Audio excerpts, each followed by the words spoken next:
gaban su tarbiyyanta sai yake kan tsari sawa'un bi namiji ne ko ɗaliba mace ce so ake tasirin ɗabi'unka da halayyarka a gansu a tattare da ɗalibanka ubangiji da Allah ya yi mana gamdakatar zuwa ga abin da ke shine daidai. Wannan kuma wata doguwar takarda ce wata biyar Allah ta rubuto ta kawo karan abin da ya faru tsakaninta da wani dan mijinta wanda ba ita ce ta haife shi ba, ga alama yakan bata mata suna ta waɗansu hanyoyi da ba su dace ba. Wannan magana ban tsammanin ba ta dace mu karanta ta haka ba, sai dai idan Allah ya sa kin ji kina da daman ki same ni dan baki shawarorin da suka dace. Matsalar taki ina jin ba za ta warware ba ta hanyar karanta takardar a nan gurin. Wannan kuma roƙo yake da jan hankali cewa ya kamata kwamitin shari'a na jihar Borno su yi abin da ya dace wajen tuntuɓar gwamnati yanzu za a aiwatar da shari'a musulunci a jihar Borno. Yace domin abin takaici da bakin ciki a nan unguwar Madaganari da ke nan kusa da wannan masallaci za ka samu cewa ana sayar da giya har ma a gidajen da ba su da lasisi.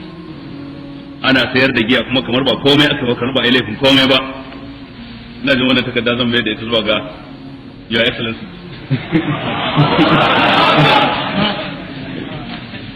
Ko ba haka ba,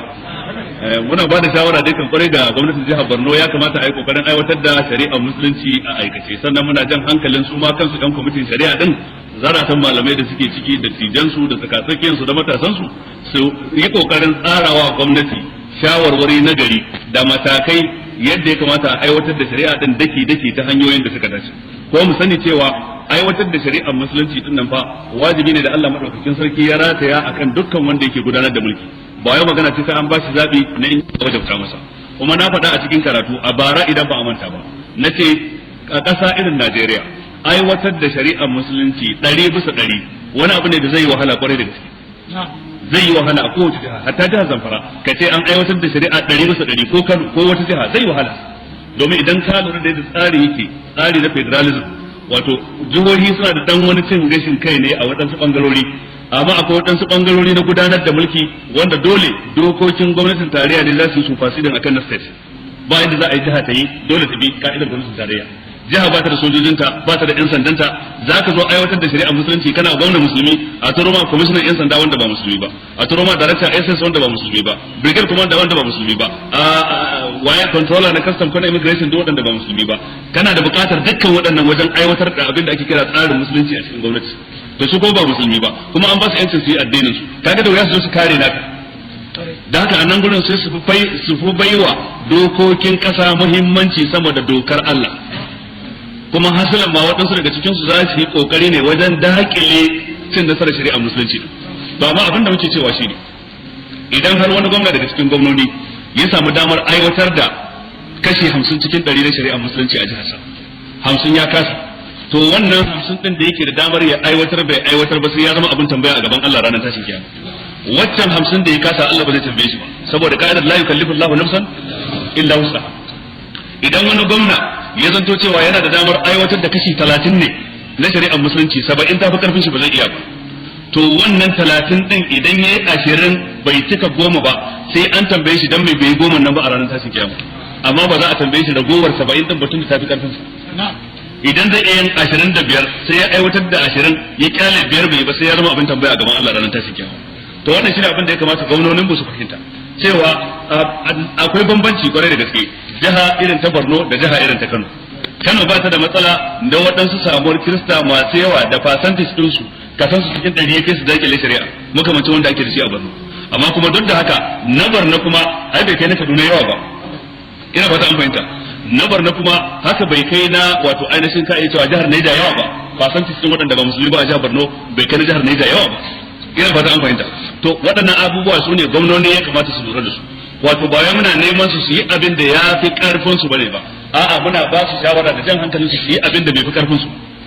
Wannan shine abin da ke wajibi a kansu. Sannan akwai waɗanda za su yi ta rubuce da sunan musulunci,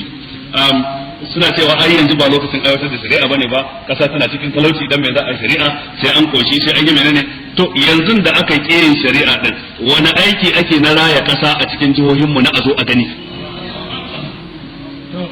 To ba a aikin raya kasa din, sannan ko ba a shari'a. Su kuma wadannan masu rubuce cikin jaridu ta suke a lokacin Umar dan Khattab da aka yi yunwa an daina yanke hannun barawo. to sai Umar kuma ya kyale barayi suna yin sata ko kuma ya kyale mutane cikin yunwar ko ya dauki mataki to a yanzu da ake fashi da makami wani mataki gwamnati ta dauka su a suka fi kowa talauci a kasar nan dan sanda wa ya fi kowa ta gayyara jami'an tsaro dukkan wani mai dabara a cikin ta gayyara yake sai wanda yake waɗansu sana'o'i nashi a gefe ɗaya na daban shi ne kawai aka samu a cikin wani hali ko kuma a'a wanda ya mayar da rashawa hanyar cin abinci dama ba ma ya tunanin albashinsa irin yadda yake tunanin mai zai samu to ya za a yi kasa a zauna lafiya haka sai a ɗauke ka daga nan gurin jihar Borno sai a tura ka Sokoto an yi maka transfer kana da mace kana da ƴaƴa biyar ko ƴaƴa shida ko bakwai ka je can gurin babu gidan da zaka zauna da iyalinka ka bar sa nan gurin kuma wanda aka kawo yana son ka tashi ka bar masa gidan da kake kan baka samu sabon gida ba ka tura matarka ina wannan shi kawo cin hanci shi kawo corruption a wannan kasa to amma duk wannan masu rubuce-rubucen ba sa magana akan irin wannan sai da an yi magana sai da shari'a tashin hankali ce shari'a bi da wannan gaskiya wato cutar addinin musulunci shi ta inda ba su sani ba kuma a cikin maganganun su akwai jahilci mai yawan gaske domin waye yace wai sai an koshi za a yi shari'a ga hadisi nan cikin sahih bukhari ɗaya daga cikin sahabbai yake cewa ba mu fara koshi ba sai lokacin da aka bude Khaibar an yakin Khaibar ne kuma a shekara ta 7 bayan hijira shekara 13 a Makka da shekara 7 cur a Madina duk ana aiwatar da shari'a amma ana cikin yunwa da fatara da talauci ba a ce ba to a dakatar da aiki da shari'a har sai an koshi sannan ka faɗa mun wata al'umma da aka taɓa yi a duniya ko ta musulmai ko ta kafirai duk wadatar ta wanda mawadatan cikinta suka ɗara talakawan cikinta yawa masu jin daɗin cikinta suka ɗara masu shan wahalar da yawa a kowace ƙasa a duniya har Amerika har Japan har Faransa har Ingila har Hungariya har dukkan wata ƙasa ta duniya duk inda ake a duniya hikimar Allah ta zartar da talakawa suka fi yawa sama da masu wadata masu shan wahala suka fi yawa sama da masu jin daɗi sai dai kawai ka samu tsarin gudanar da mulkin ƙasa ya kasance akwai tallafi da talaka yake samu wanda shi yake lallashin sa akwai wani tsaro da talaka yake samu wanda shi yake lallashin sa akwai wani tsari na koyawa talaka sana'a yadda zai dalili ta kansa amma ba wai a ce ya fita daga cikin kangin talauci ba da haka ba su cewa wai sanar da aka yi wadata za a yi shari'a waɗannan ba su san ma me yi ma shari'a ba kuma hasalan ba su san ma rayuwa ma gaba ɗayanta ko ta addini ko ma rayuwar ta yau da gobe amma abin da kai ce sune za su rinka magana a madadin musulunci suna magana a madadin al'ummar musulmi da cewa su musulmi ne to ya kamata duk waɗannan ababai da ya kamata a lura su kuma dai abin da muke cewa shine wajibin gwamnatocin mu a lokacin da muka ce ayi shari'a ba ma nufin cewa a bar ayyukan raya kasa ayyukan raya kasa suna cikin shari'a a gyara tituna din a gyara tsaro a samar da ruwan sha a gyara makarantu a koyar da matasa sana'a da aikin yi sannan kuma a tsayar da shari'ar Allah yanzu idan kawai gwamnati ta zo ta ce ta yi dokar kar a sha giya wannan ya ci karo da constitution kar ma ta sa mata suna musulunci kawai gwamnati ta hana shan giya a jihar ta sai me ta hana karuwanci a jihar ta sai me matar shugaban kasa ma ta yi campaign na hana traffic din mata kasashen waje da aka karuwanci to dan me ba za a hana ba kuma a jihohi sai me kaga duk wannan ba mu da uzuri a wajen Allah ranar tashi kiyama tsakani da Allah ba mu da uzuri a wajen Allah a ranar jihohi 10 zuwa 11 suka shelanta aiwatar da shari'ar musulunci to amma matakin su daban-daban waɗansu kaza waɗansu kuma da masu suna ne kadai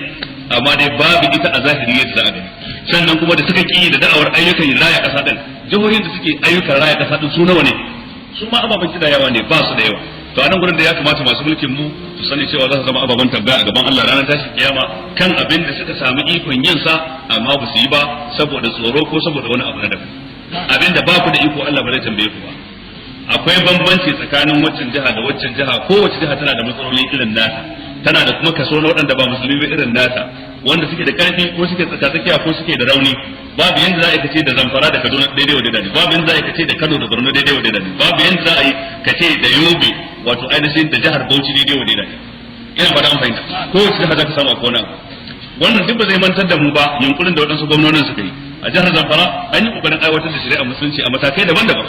ba wai 100% yake da awar an yi ba amma dai an yi kokarin aiwatar da waɗansu al'amurra wanda ya kamata a ce ana haɓaka su lokaci bayan lokaci a jihar Kano an kwatanta wannan a jihar Bauchi ba wani fannin aka ce gwamnati da kansa ya je tsaya da katafila aka rinka rushe gidajen giya kaga duk waɗansu ababai da nan a zo a gani dab da azumin nan ba wai lokaci mai so ba haka waɗansu jihohi dan zaka samu akwai wannan kokarin da kwaza